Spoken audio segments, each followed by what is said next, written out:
पण शिष्य जर गेला तर त्याला वाटतं जणू काय माझ्याकडे काही आत्माच गेला की काय. बायको त्याच्या जवळची असते ना,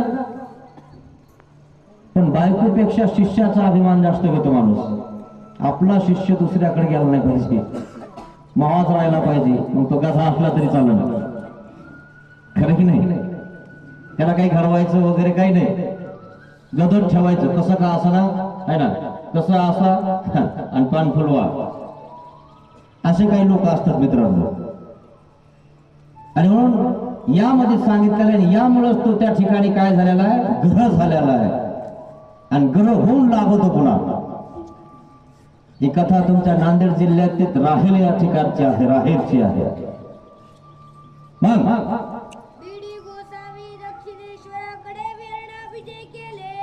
बीड या ठिकाणी सर्वज्ञ श्रीचक्रधर स्वामी दक्षिण दिशेला जात असतात.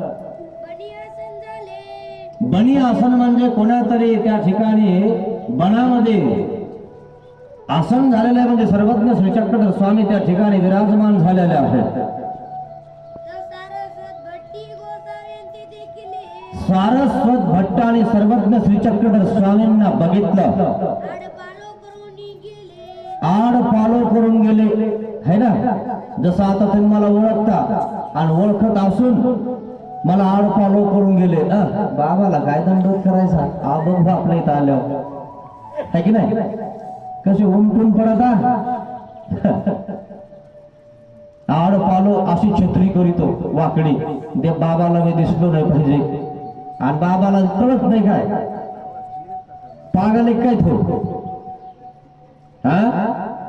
कशामुळे गेला माहितीये का, हे तुम्हाला सांगायचं आहे की असे काही आड पालो असतात. तुम्हाला सांगतो की सर्वज्ञ श्री चक्रधर स्वामी सांगत आहेत कथा मित्रांनो. वरचा आवाज थोडं कमी करून द्या. बाईसा काय म्हणते, हा बाबा, हा ब्राह्मण मागे देवाच्या दर्शनासी ये. हा सारस्वत भट्ट पूर्वी आपल्या दर्शनाला येत होता, आपल्या जवळ राहत होता, किती चांगला होता.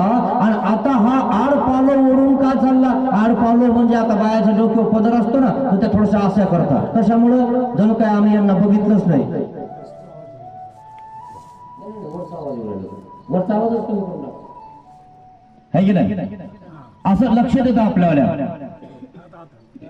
आड पालो, जर समजा तुमचे एखाद्याकडे पैसे असतील सावकाराचे, आणि तो तुमच्या समोरून आलेला आहे आणि त्याला दिसला सावकार,